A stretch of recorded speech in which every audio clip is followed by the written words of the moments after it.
It's lovely to be here, and just listening to all those pictures just a second ago made me very excited about the future. I was just thinking as well, sort of on the gamified interiors of cars, 40% of people will change their car brand because of the cup holder.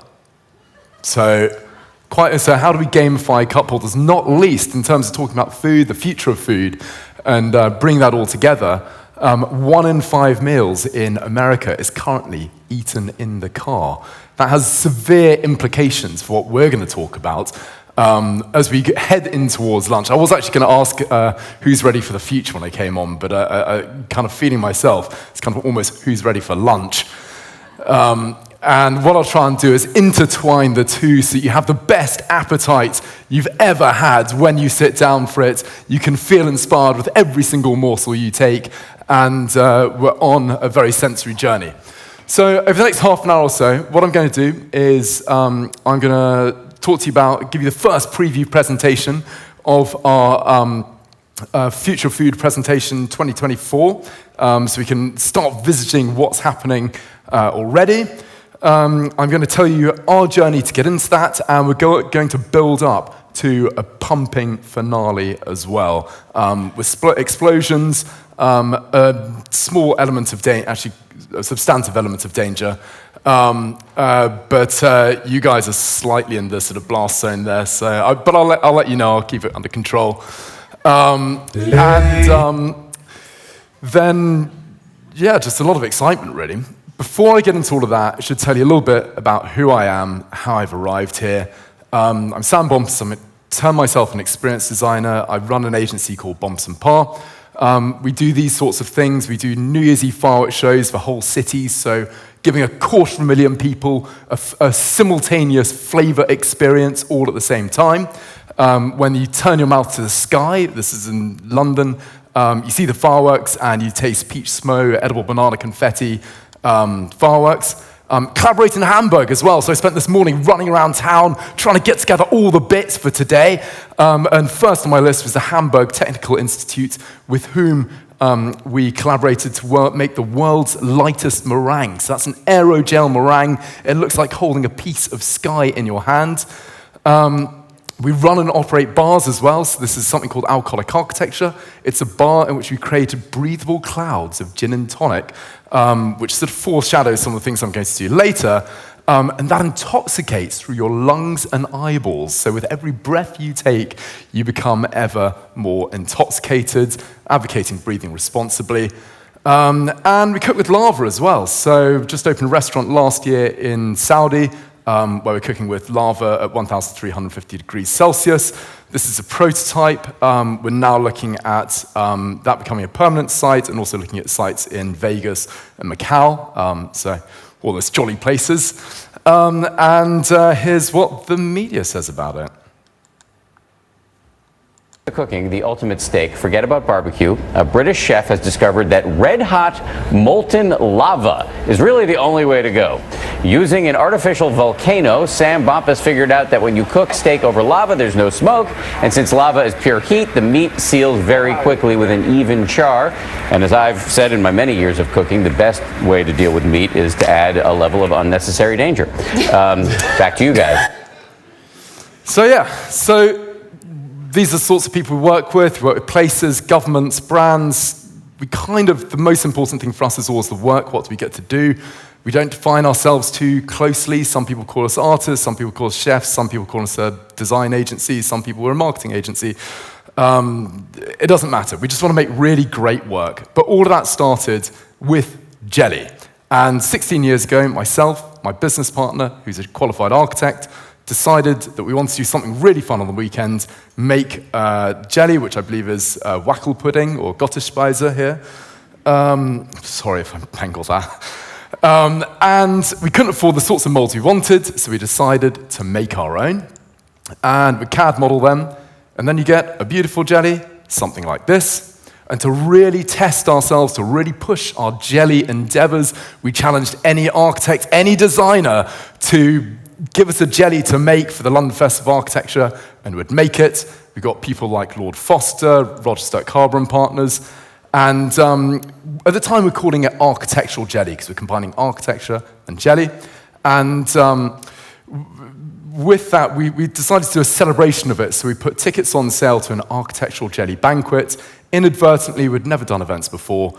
Inadvertently, this is a very long time ago, sold 2,000 tickets and realized we'd have to try a lot harder. And that's when we really started designing for all the senses, not least because the jellies at the time were about this big. People thought they were going to be architectural. They thought they'd be vast, they'd be able to gnaw their way through. And we realized we'd have to do a lot more in order to entertain and inspire those 2,000 people that were there. Otherwise, we'd be in a lot of trouble. And of course, with that, that's when we started doing a lot of our collaborations with scientists that have culminated in some of the work with Hamburg Technical Institute. And with an in-ear scientist, we recorded sound of jelly wobbling for the first time. When we put this out, it was on New Scientist. It became their most watched video for many, many, many years. It's very low quality, and it sounds like this.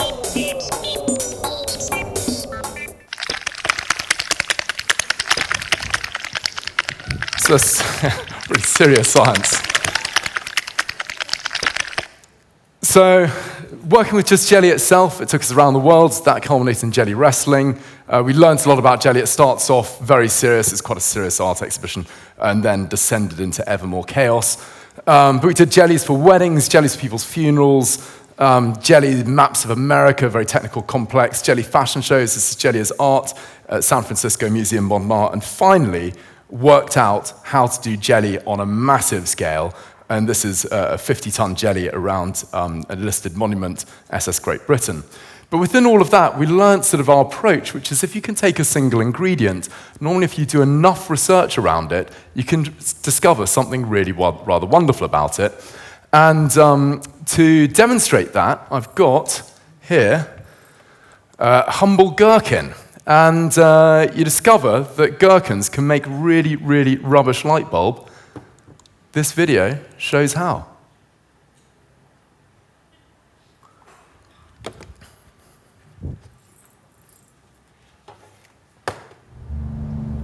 The modest gherkin, compelling in your salt beef bagel, meat platter, or fondue, also harbors potential for death and wonder. As a conductor of electricity, it emits a sodium glow. This is due to their vinegar content, which contains acetic acid and sodium chloride. Gherkins are best because of their high water content and translucence, the ultimate food-based bulbs. It's important to wire them in parallel so as not to decrease the voltage. The electricity excites the sodium ions in the salt. Falling back to ground state, they emit light at a frequency called sodium D-line, the same light you see in the sodium lamps in parking lots. But lighting pickle bulbs requires enormous power. A small gherkin draws 300 watts, the equivalent of 12 25-watt light bulbs. A large gherkin draws 500 watts, the equivalent of 10 50-watt bulbs, 50 table fans, or 500 clock radios. So 60 pickles wired together uses enough power to illuminate a city block. The chandelier draws the equivalent of 2 electric chairs. This much power in the pickle comes with severe danger. Utmost precautions must be taken.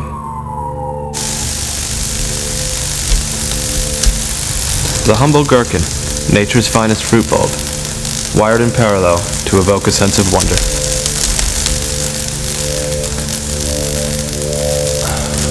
The gherkin chandelier, magnificence in the mundane. There you go.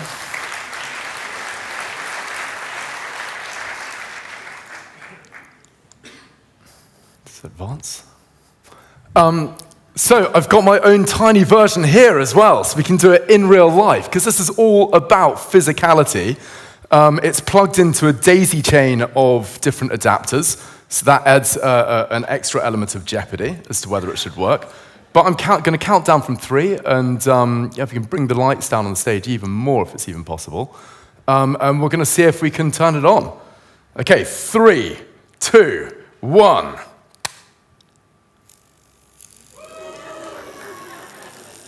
Hooray! Oh. That was a lot of excitement. I didn't think that was going to work.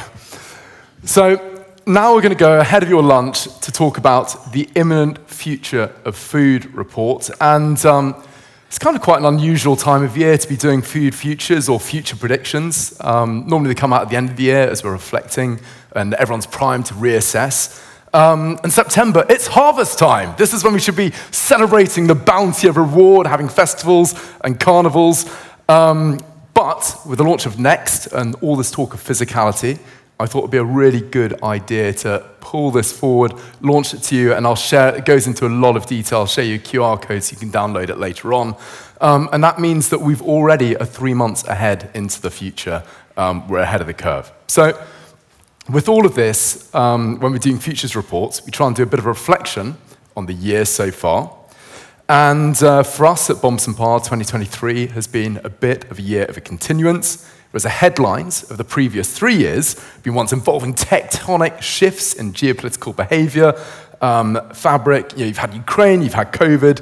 2023 has been relative business as usual. Gone are the big questions about what we should do instead. We've had months of subtle, nuanced shifts here and there, a little better in some places, a little worse in others. And this is reflecting the nature of the future of food that I'm going to present here. These are big. They're tidal trajectories in the foodscapes of the future rather than reactions to the whiplash changes of the present. And for Bompas & Par, my studio, it seems odd because we do food and drink every day. This is a year that we've really dug into food itself because food is both an immense joy and it's impossible to ignore an immense global challenge. As a species, we're struggling to balance the books when it comes to providing people with enough food. And one of the things one of my favorite things that I've learned recently is that in the next 50 years, humankind has to grow as much food and produce as we have in all of human history. So this presentation tries to concentrate on the intersection of these two realities of food. So immense joy and immense challenge. Last year, because it's good to check in on what you're predicting last year, we're looking at gastro-survivalist chic, hyperspatial wonder, responsive dinners, euphoric dining, dining as your dog, and post-vegan adventures. It's all freely available on our website if you want to check it out and see how much of it is true. This year, we've got a similar set of audacious predictions out of microscopic, social, creative, and culinary flutterings. I hope they inform, predict, provoke, and get you to look at the end of your fork with new eyes on when you have your lunch. And with all of that as well, I hope it's quite optimistic as well. I think a lot of futures are quite dystopian, although marketing futures can be quite hopeful. We want it to be joyful instead. We also challenge ourselves to go on beyond normal trends report. Ours really is different. All trend reports say they're different. Of course they do, fine. But this one really is. Conventional futures insights get it wrong for so many reasons, particularly when it comes to the future of food. And so we give ourselves some caveats. And I think because some things just aren't that complex, as futurologists, we often justify our existence by making things really technical and complex. Without us, you'd be lost, but intuitively, you know it wouldn't be true. Out on the Reeperbahn next year, they will still be selling kebabs. Things don't magically disappear from one year to the next, and also, as we heard from Paola's presentation, the past can sometimes hold the answer. Also, just because your friends like it doesn't mean everyone does, and the so-called trends are by their nature impermanent, so they're often best avoided if you want to make considerable revenue from it. So, first of all, some good news, mixed in with bad news, which is the rise of systems thinking. So just 4 crops at the moment, wheat, rice, maize, soybeans, account for 60% of the calories grown by farmers. This is, as a system, so simple. It's not complex at all. It's also very dangerous. There's incredible risk in that system. If it's your investment portfolio, you would be, or should be, very worried by it. Happily, recent research by the Global Alliance on the Future of Food said that one of the major problems with this and creating a more sustainable future of food production was inadequate metrics. We just don't have the measurement tools to assess whether something is sustainable and productive. And until now, thanks to some very clever people. So we're moving from linear systems and linear analysis to systems thinking, and that opens lots of possibility. What it also does is, so rather than just looking at yields per hectare, we can also look at well-being and also environmental factors. And as a consequence, that's already in place. It's Andhra Pradesh. According to UN and Global Alliance, it's already happening. And the system has 10 basic elements that they're monitoring. They're all up there. But as a consequence, it's resulting in crop diversity, comparable higher yields, higher incomes, lower input costs, improved social capital, and improved health. So some really good news to start with. So productivity, profits, and well-being are not always mutually exclusive. So I'm going to rattle through these really quickly so we can get to explosions at the end. As I said, you'll be able to download the report. And in terms of trends, we've got 5 of them, and there's more in the report as well. Some of them are more provocative than others. First is on synthetic enchantment. And we're fascinated by the idea that ethical food production is deeply rooted in influence by the root metaphor. So that's the idea is deeply embedded that we don't feel it affecting our preferences. Famously at the moment, George Monbiot talks about root metaphor in terms of ethical free-range lamb, and it's connected to the Christian images of the flock of sheep, humanity, and Jesus, the shepherd. In fact, free-range lamb is completely unscalable and may not be ethical in the first place. The question then is, how do we make new root metaphors and new myths? We predict a large-scale cultural movement to romanticize and enchant new forms of agricultural practice. So new food rituals will emerge to accompany and enchant the innovations that will save us all. And here we have a number of different examples of them. So farm-free pick-your-owns, where there's a really noble history of pick-your-owns. You'll be roaming through, picking your own food, but what if you brought back the pedalos so you could float through in a gently agalic movement through them? Aquaponic growing ponds filled with runts redundant pedalos gently gliding along the produce. We've also got farm-free thrill seekers, so the increasing verticality of farms can be linked with extreme sports. So most extreme sports comes down to fighting against gravity or harnessing it. What if we brought them together? And maybe the higher you climb relates to different biomes and skill levels. And here you have in 2022, Luigi Canni, with 100 million seeds over deforested parts of the Amazon, a union between extreme sports and regeneration. Trend 2 is way beyond authenticity. Have we reached peak authenticity? We believe that glorious fakeries are in, particularly when it comes to food. And so if you look at the signifiers of it, BeReal's users more than halved over the last 6 months, from 15 million in October 22 to less than 6 million. And so it's been slipping a lot. The problem is, really, authenticity can get pretty monotonous. It's called the authenticity paradox by Oliver Hammerson at Michigan University, but it's just a plain old contradiction. If we have too much authenticity, it gets a bit boring for everyone. So how can we see this moving beyond authenticity in other parts of culture? So you've got things like maximalist beauty. How much can we look like a glazed donut as humanly possible? In fact, though, this might be more of a polarization in beauty trends, people switching with ease and without guilt between ultra performance and a natural look. Come on, we all know what's going on. I'm a fan of entirely fake foods, so fine dining is known for its rigmarole and fuss. A large proportion of diners are just going there to catch an exclusive snap with them and their companions and the latest culinary masterpiece. We predict high-end restaurants where the food is entirely inedible, made from synthetic materials encased in resin. Tables are there for you to sit, talk, take photos, but never eat, because you can't. When you're done, you leave, and the next guest sit down to eat nothing at all. Plastic fantastic. Maybe plastic food is, in fact, edible. Designer Eleonora Ottolani, a recent graduate, has created the world's first ice cream made from plastic by working with E. coli bacteria to sever those super-strength bonds in polymers and transform them into vanillin. Plastic's not external to nature, it's part of it, and as long as we refuse to recognize this, it's going to be a problem. Then finally, and you can see that work just up there, that plastic ice cream. And then finally, male breastfeeding as well.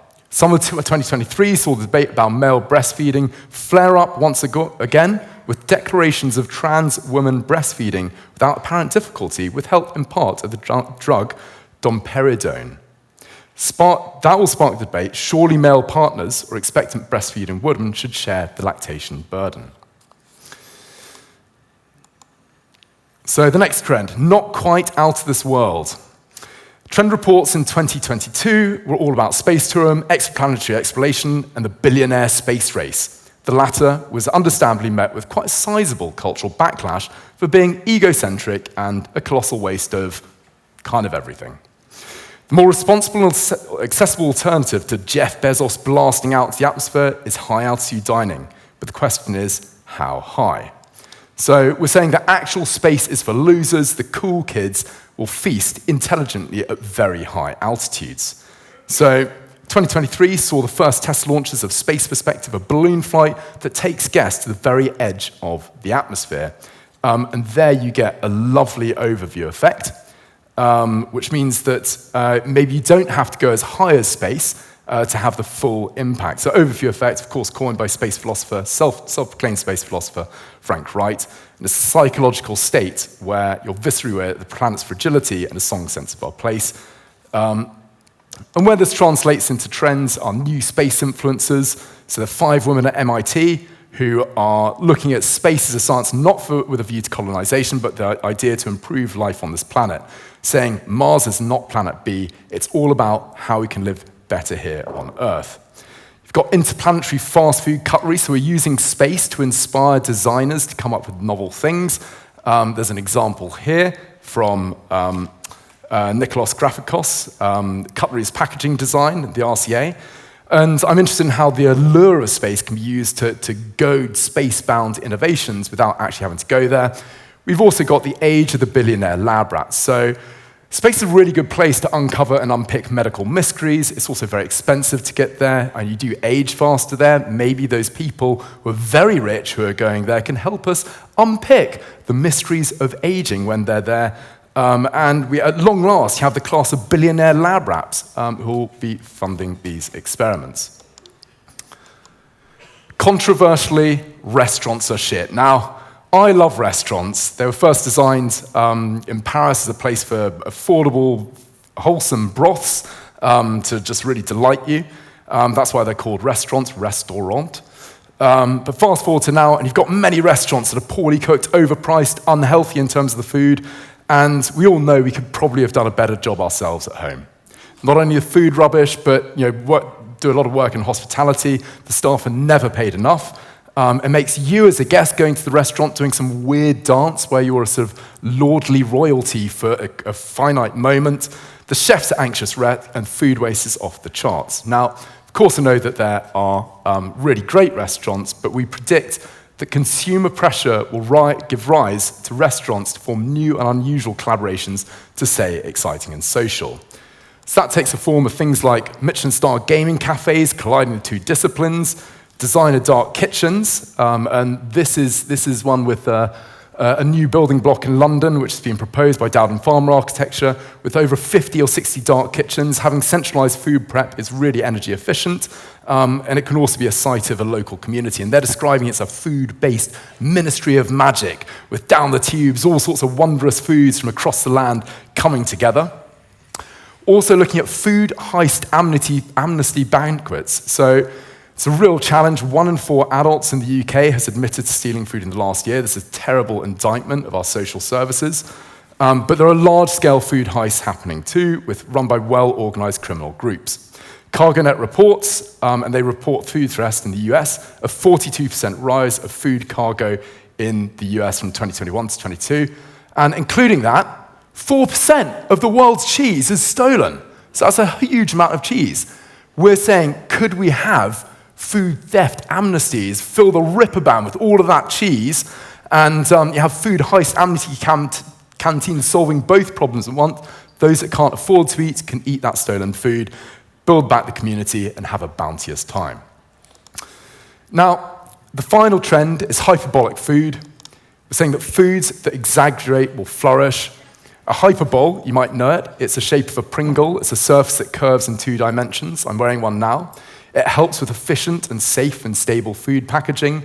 It also makes for an exaggerated crunch in the mouth. And we see that Pringle crisp being a signifier of future foods that will be just messy, physical, real, delightful, and bounteous in the future. So, looking forward to the death of small plates replaced by troughs of the future, methy dining at its best, holy foods and food crushing. So TikTok is full of foods and other things being crushed. How can that go into restaurants as well? And culminating, building up slowly through the history of crushed foods to the culmination of it, pressed duck. And if you can ever eat at somewhere like Tour d'Argent, which does its famous duck press, please, I advocate you do so. Texture is going to continue as an awesome adventure. So 2024, if you can put awesome textures together, that's always exciting.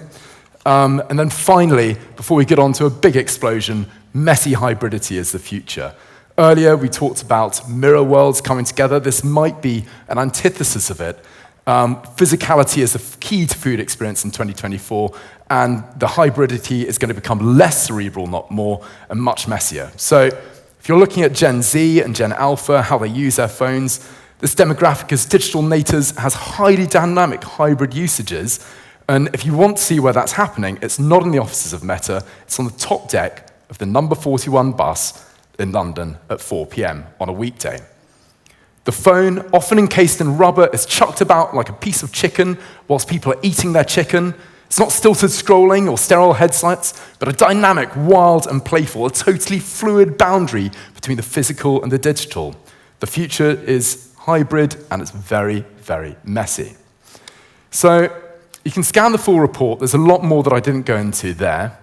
But I had a final thought with this, and it's a little bit of setting up and rigmarole. It's also a little bit dangerous, which is my hope as well, which is, can we still entertain with food in the future, whilst also resolving some of these global challenges? So I've got a few bits to get out now. The thing I was running around town to get hold of, if we can bring out the hot water as well, this morning was a dewar of liquid nitrogen, which the Hamburg Technical Institute very kindly have given us for this. And what we're intending to do is make a flavorful cloud, your sort of appetizer for lunch on this. I might move it a bit further away from the screen. And we're going to add some flavorings to it as well. So this is going to go up here.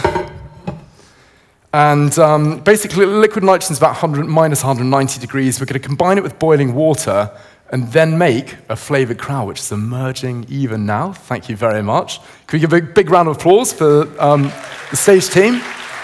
Thank you, thank you. And one of the things we have to choose is what flavor we want. So I brought 2 flavors. One of them is light oak and orange flavor. The other is forest vanilla and toasted almond flavoring. So this is light oak, this is forest vanilla and toasted almond. Do you want light oak? Forest vanilla. Okay, it's forest vanilla. Great, great, great, great. So we're going to fling this in this pot. It's really hot, which is really good. Wow, that smells a lot. I'm going to take all precautions. So I'll be putting on this guy. Thank you. This is a chat we had about 3 minutes before I went on, so thank you very much, Chris. And I'm going to use this liquid nitrogen.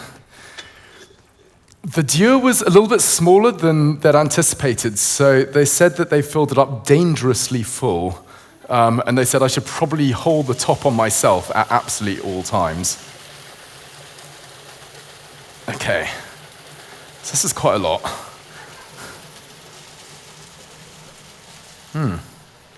Okay. Let's see if there's any more water. Was there any more hot water? Yeah. It's coming. Here we go. So what will be happening in a second is I will be pouring this hot water into this flagon. It looks like a sort of steaming cauldron, mysterious whirlpool. A cloud will emerge, and then hopefully that will start to disseminate the scent around the theater, and then we'll send you on your way for lunch, I believe. Yeah, we get lunch.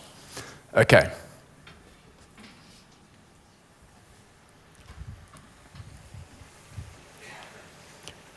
Most of the time when I've done this, it's been okay.